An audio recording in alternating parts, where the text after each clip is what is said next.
Hello and welcome to Moto Chatter. Let's dive into the details.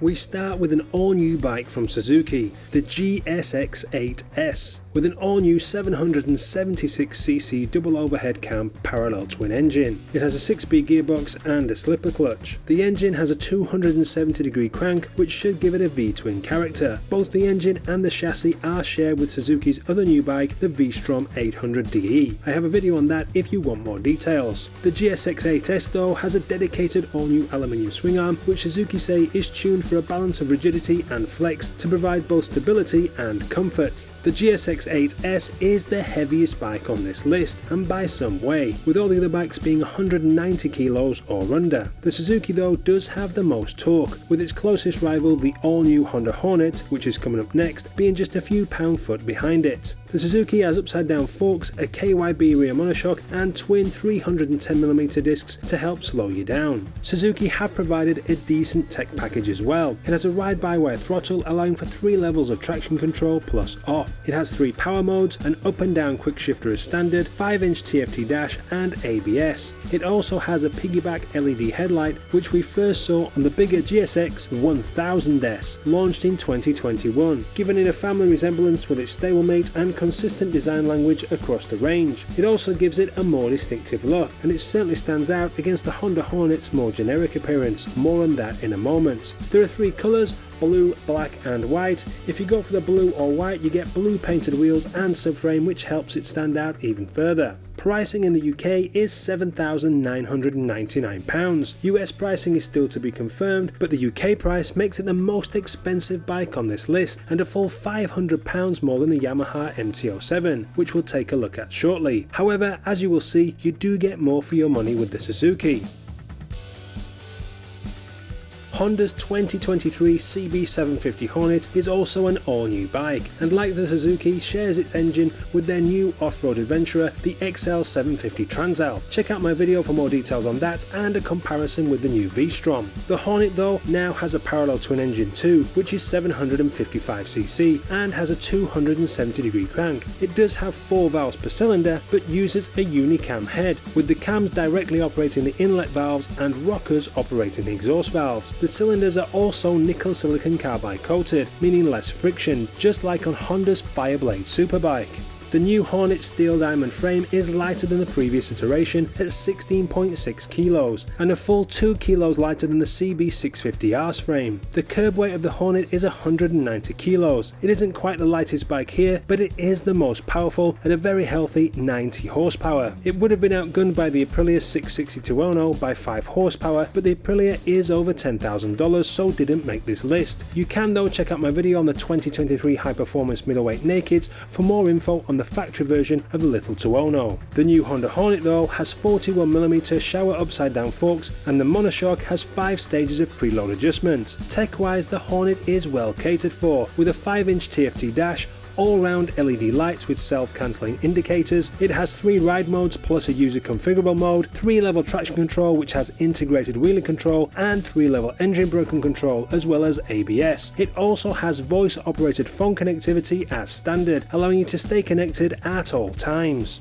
The new Honda Hornet is a great package, but for me it's let down by its bland looks. It doesn't look bad, it just doesn't look distinctly Honda for me. Some design connection to the Fireblade or CBR650 or 500R would have been a good idea. Still, there are 4 colour options: black, yellow, silver or white, and apart from being the most powerful bike here, the Honda's trump card is that it is also the cheapest. Under £7,000 in the UK is an amazing price for the package on offer, and undercuts its competition by a full £500 across the board.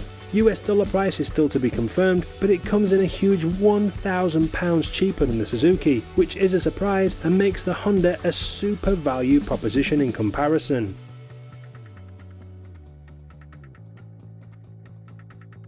With 160,000 bikes sold since its launch in 2014, Yamaha's MT-07 has proven to be ever popular and a real winner for the factory, and it seems Suzuki and Honda now want a slice of that parallel twin middleweight naked pie.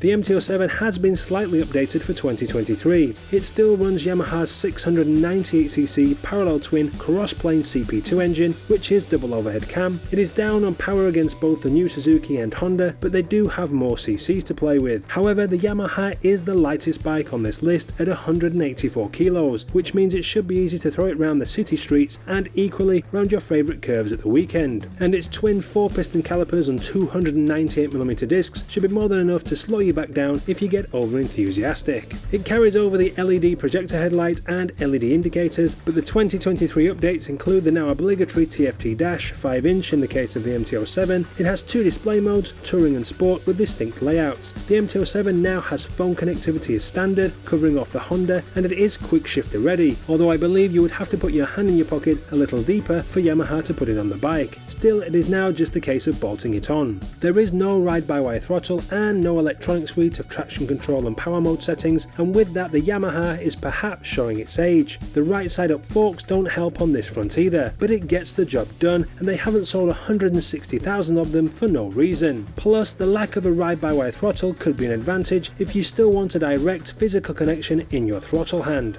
Still, expect to see Yamaha make a big update sometime soon, now that Suzuki and Honda are in play. You can have your MT-07 in black, grey with bluish turquoise wheels, and Yamaha blue, or Icon blue as Yamaha call it, with matching Icon blue or Yamaha blue wheels. Pricing is competitive with the next 2 bikes on this list, but does make the Honda look like a bargain considering the level of equipment you get and it being cheaper to start with.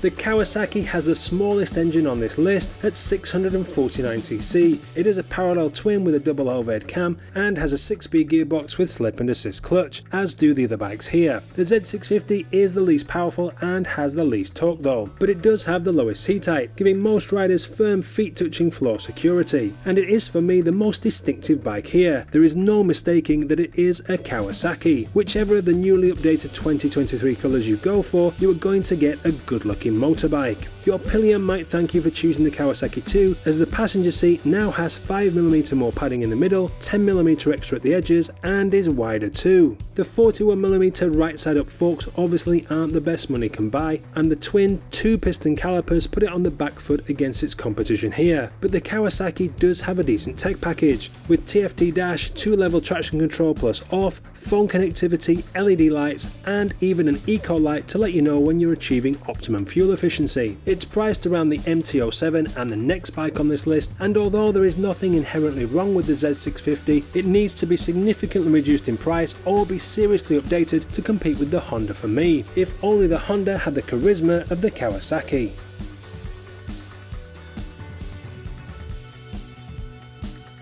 The Triumph Trident at 660cc is only 11cc bigger than the Z650 and some way down on the 2 newcomers, but guess what, it isn't a parallel twin, instead running an inline triple double overhead cam, again with slip and assist clutch and 6-speed gearbox. Despite having almost the smallest engine here, it is the second most powerful.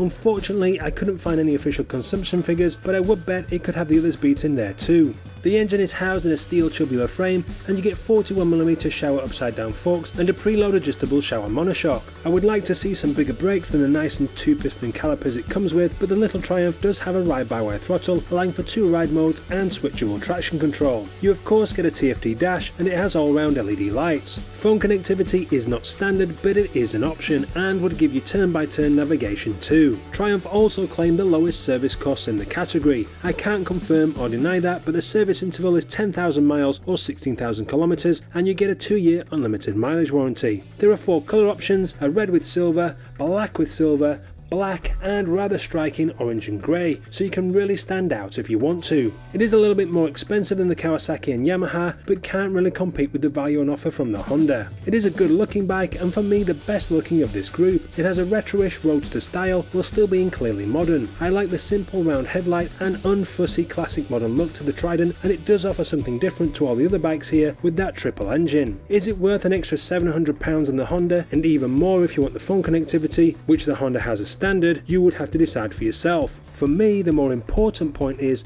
that the Trident is only £2,000 cheaper than the new base level Street Triple 765R, which is in a completely different level in every regard and makes that Suzuki look rather expensive at the same time. Check out my video on the more high performance middleweight nakeds for more on the Street Triple 765RS and its rivals. In this group though, you can make all the bikes A2 license legal, which is key if you're new to biking, and in this company it's hard to deny the Honda is the standout package, particularly when you remember it's the cheapest bike here and significantly so. Pretty unbelievable. Have Suzuki priced the GSX-8S out of contention? Personally, the price of the Suzuki doesn't surprise me. It is well priced taking into account the bikes already in this group and what it has to offer. The surprise for me, at least, is how cheap the Honda is, and if you're thinking with your head, the Honda is the clear winner and a bargain. I expect them to sell a lot. But those are my thoughts. What do you think? Let me and others know in the comments. Please do subscribe and share if you like the video. Click here for more now, but whatever you do, have a great day and thanks for watching.